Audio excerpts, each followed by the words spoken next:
श्रीराम जय जय राम। श्रीराम जय जय राम। श्रीराम जय जय राम। 9. ராவணனுக்கு ஹனுமாரின் அறிவுரை. ஹனுமார் பிறகு சீதைக்கு தலைவணங்கி அசோக வனத்தை விட்டு கிளம்பினார். தோட்டத்திற்குள் புகுந்தார். பழங்களை உண்டார். மரங்களை பிடுங்கி எறிந்தார்.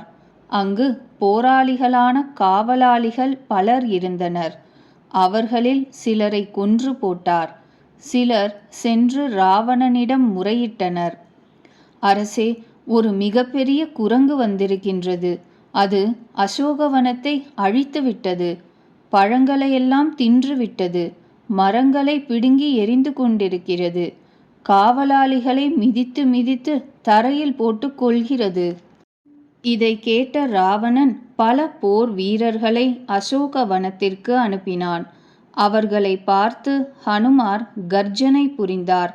ஹனுமார் அரக்கர் அனைவரையும் கொன்று போட்டார். தப்பி பிழைத்தவர் கூச்சலிட்டு கொண்டு ஓடினர். பிறகு ராவணன் அக்ஷகுமாரனை அனுப்பினான். அவன் எண்ணற்ற சிறந்த போராளிகளை அழைத்து வந்தான். அவன் வருவதை பார்த்து ஹனுமார் ஒரு மரத்தை பிடுங்கி எடுத்துக்கொண்டு சவால் விட்டார். அவனையும் வதைத்து பெரிய கர்ஜனை புரிந்தார். சிலரை அடித்து போட்டார். சிலரை மிதித்து போட்டார். சிலரை பிடித்து மீண்டும் மீண்டும் மண்ணில் வீசி எறிந்தார். சிலர் ஓடிப்போய் ராவணனிடம் மறுபடியும் முறையிட்டனர். பிரபுவே, குரங்கு மிகவும் வலிமை மிக்கது. மகனின் வதை கேட்டு ராவணன் கொதித்து எழுந்தான். அவன் வலிமை மிக்க தன் மூத்த புதல்வன் மேகநாதனை அனுப்பினான். பிள்ளாய், அவனை கொன்றுவிடாதே, கட்டிப்பிடித்து கொண்டு வா. அந்த குரங்கு எங்கிருந்து வந்தது என்று நான் பார்க்க வேண்டும். இந்திரனை ஜெயித்திருந்த இணையற்ற வீரன் மேகநாதன் சென்றான். இந்திரனை ஜெயித்திருந்த இணையற்ற வீரன் மேகநாதன் சென்றான். சகோதரன் அடிபட்டு இறந்தான் என்று கேள்விப்பட்டு அவனுக்கு கோபம் மிகுந்தது.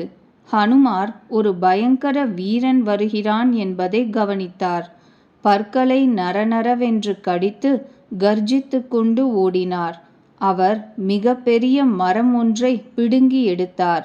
அதை வீசி எறிந்து லங்கேஷ குமாரனை தேரிழந்தவனாகச் செய்தார். அவனுடன் கூட இருந்த மிக பெரிய வீரர்களை பிடித்து தன் உடலில் வைத்து தேய்த்து மாய்த்தார். அவர்கள் எல்லோரையும் கொன்றுவிட்டு பிறகு மேகநாதனுடன் மோதினார். 2 மதம் பிடித்த யானைகள் மோதிக்கொண்டன போலும். ஹனுமார் ஒரு குத்து விட்டுவிட்டு மரத்தின் மேல் ஏறிக்கொண்டார். அவனுக்கு ஒரு கணம் மயக்கமே வந்துவிட்டது. பிறகு எழுந்திருந்து பல மாயங்கள் செய்தான். ஆயினும் வாயு குமாரனை அவனால் ஜெயிக்க முடியவில்லை. முடிவில் அவன் பிரம்மாஸ்திரத்தை தொடுத்தான். ஹனுமார் மனதில் ஆலோசித்தார், நான் பிரம்மாஸ்திரத்தை மதிக்காவிட்டால் அதன் எல்லையற்ற பெருமை குன்றிவிடுமே. அவன் ஹனுமார் மீது பிரம்மாஸ்திரத்தை ஏவினான். அவர் அடிபட்டு விழும்போது கூட அவர் படைகளில் பல பேரை கொன்றார். இந்திரஜித் ஹனுமான் மயக்கமுற்று விட்டார் என்று கண்டதும் அவன் அவரை நாக பாசத்தினால் கட்டி இழுத்துச் சென்றான். சிவபெருமான் கூறுகிறார், பவானி கேள், எவருடைய நாமத்தை ஜபித்து விவேகியான மனிதன் பிறப்பு இறப்பு என்ற கட்டிலிருந்து விடுபடுகிறானோ அவருடைய தூதன் கட்டுக்கு அகப்படுவானா? ஆனாலும் பிரபுவின் காரியம் என்பதால் ஹனுமார் தன்னைத்தானே கட்டுப்படுத்தி கொண்டார். குரங்கு பிடிபட்டது கேட்டு அரக்கர்கள் ஓடினர். வேடிக்கை காண எல்லோரும் சபையில் கூடினர். ஹனுமார் சென்று ராவணன் அவையை பார்த்தார். அவனுடைய மிகுந்த ஆளுமை ஒன்றும் சொல்லி மாளாது. தேவர்களும் திசை அதிபர்களும் கைகூப்பி மிகவும் மரியாதையுடன் ராவணனுடைய புருவ நெறியை பார்த்து பயத்தில் நடுங்கிக் கொண்டே நின்றனர். இத்தகைய கெடுபிடியை பார்த்தும் கூட ஹனுமார் மனதில் சிறிதும் அச்சமில்லை. நாகங்களின் இடையே கருடன் போல அச்சமின்றி நின்றார். ராவணன் ஹனுமாரை பார்த்து பலவாறாக ஏசினான், பெரிதாகச் சிரித்தான்.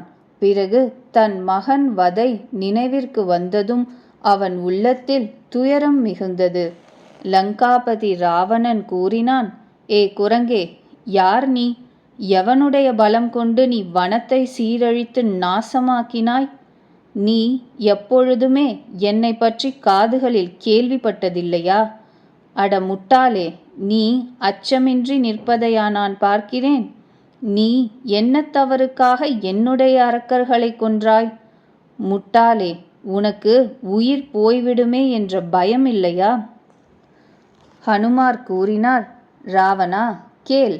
எவருடைய பலம் பெற்று மாயை பிரம்மாண்டங்களின் தொகுப்பு அனைத்தையும் படைக்கிறதோ, 10 தலையானே, எவருடைய பலம் கொண்டு பிரம்மா விஷ்ணு பரமேஸ்வரர்கள் படைப்பது காப்பது தன்னுள் அடக்கிக் கொள்வது என்ற தொழில் செய்கிறார்களோ, எவருடைய பலம் கொண்டு 1000 தலை படைத்த ஆதிசேஷன் மலைகள் காடுகளோடு கூடிய பிரம்மாண்டத்தை தன் தலைமீது தாங்குகிறாரோ, எவர் தேவர்களை காப்பதற்காக பல வடிவங்களில் அவதரிக்கின்றாரோ, எவர் உன்னை போன்ற மூர்க்கர்களுக்கு புத்தி புகட்டுகிறாரோ, எவர் சிவபெருமானின் வில்லை முறித்தாரோ, அத்துடன் கூட அரசர் குழாமின் செருக்கையும் சிதைத்தாரோ, கரதூஷணன், திரிச்சிரஸ், வாலி இவர்கள் இணையற்ற வீரர்கள்தானே, நீ கேள்விப்பட்டதில்லையா?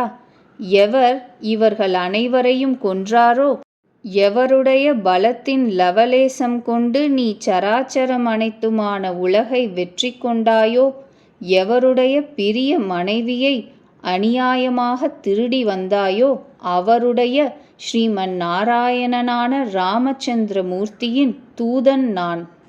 நான் உன்னுடைய பெருமையை அறிவேனே. 1000 கைகள் உடையவனுடன் போரிட்டாயே, வாலியுடன் போர் புரிந்து வேறு புகழ் பெற்றாயே. ஹனுமாரின் மறைமுகப் பேச்சை கேட்டு ராவணன் சிரித்து மழுப்பினான். எஜமானே, எனக்கு பசி, அதனால் பழங்களை சாப்பிட்டேன். குரங்குதானே, இயல்பாக மரங்களை முறித்தேன். எஜமானே, எல்லோருக்கும் தம் உடல் வெல்லமல்லவா? தறிகெட்டு வந்த அரக்கர்கள் என்னை அடிக்க ஆரம்பித்த பொழுது என்னை யார் அடித்தார்களோ அவர்களை நானும் அடித்தேன். அதன் பிறகு உன் பிள்ளை என்னை கட்டி இங்கு இழுத்து வந்துவிட்டான். கட்டுப்பட்டதனால் எனக்கொன்றும் வெட்கம் இல்லை. நான் என் பிரபுவின் காரியத்தை நிறைவேற்ற விரும்புகிறேன். ராவணா, நான் கைகூப்பி உன்னை வேண்டுகிறேன். செருக்கை விடு, நான் சொல்வதை கேள். நீ உன் தூய்மையான குலத்தை நினைத்துப் பார். வீண் பிரமையை விட்டுவிட்டு பக்தர்கள் பயம் போக்குகின்ற பகவானை வழிபடு.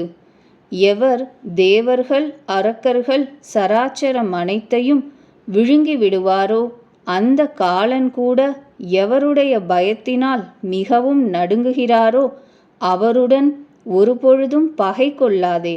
நான் சொல்கிறபடி ஜானகி தேவியை கொடுத்துவிடு. கரனை கொன்ற ரகுநாயகன் சரணமடைந்தவர்களை காப்பவர், கருணை கடல். சரணடைந்து விட்டால் பிரபு உன் தவறுகளை மறந்து உன்னை தன் காப்பில் வைத்து கொள்வார். ஸ்ரீராமனின் திருவடி தாமரைகளை இதயத்தில் தாங்கு. லங்கையின் அரசை அசைக்க முடியாதபடி நிலைநாட்டு. புலஸ்திய முனிவரின் மாசற்ற சந்திரன் போன்ற புகழுக்கு கலங்கத்தை கற்பிக்காதே. ராம நாமமின்றி நாக்கு விளங்காது. திமிரையும் மோகத்தையும் விட்டு நன்கு மனதில் ஆராய்ந்து பார். தேவர் பகைவனே, அணிகள் எல்லாம் பூண்டிருந்தாலும் அழகான பெண் செறிவர ஆடை அணியவில்லை என்றால் பொலிவு பெறமாட்டாள். ராமரை புறக்கணிக்கின்றவனுடைய செல்வம் ஆளுமை எவ்வளவு இருந்தாலும் போய்விடும், மண்ணாகிவிடும். அவன் அடைந்ததெல்லாம் அடைந்ததாகாது. எந்த ஆறுகளின் ஆரம்ப முனையில் நீர் இல்லையோ அவை மழைக்காலம் போனவுடன் விரைவில் வற்றிவிடும். ராவணா, கேள். நான் ஆணை வைக்கிறேன், ராமனை புறக்கணிக்கிறவனை காப்பவன் ஒருவரும் இல்லை. 1000 சங்கரர்கள், விஷ்ணுக்கள், பிரம்மாக்கள் கூட ராமனுக்கு துரோகம் செய்கின்ற உன்னை தப்புவிக்க முடியாது. மோகத்தில் உண்டாகி மிகவும் வேதனை தருவது இருள்மயமான செருக்கு. அந்த அகங்காரத்தை விட்டுவிடு. ரகுகுல நாயகன் கருணை கடல். பகவான் ராமனை வழிபடு. பக்தி, ஞானம், வைராகியம், நீதி எல்லாம் நிறைந்த மிகவும் ஹிதமான மொழியை ஹனுமார் கூறினாலும் மிகவும் செருக்குடைய நாச நிலையை நோக்குகின்ற ராவணன் பெரிதாக சிரித்து நையாண்டி பேசுகிறான். நமக்கு மிகவும் ஞானியான குருவாக குரங்கு கிடைத்திருக்கிறது.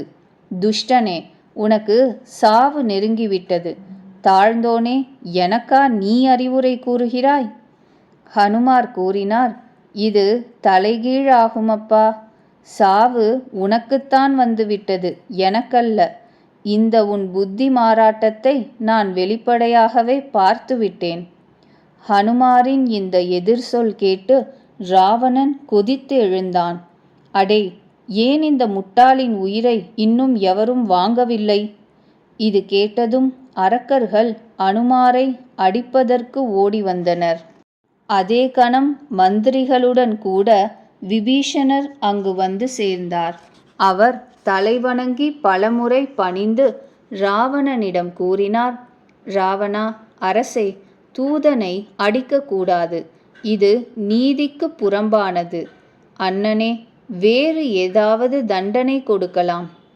எல்லோரும் கூறினர், தம்பியின் அறிவுரை மிக நன்று. இதை கேட்டதும் ராவணன் சிரித்து கொண்டே கூறினான், நல்லது, குரங்கை உடலை ஒடித்து அனுப்பிவிடலாம்.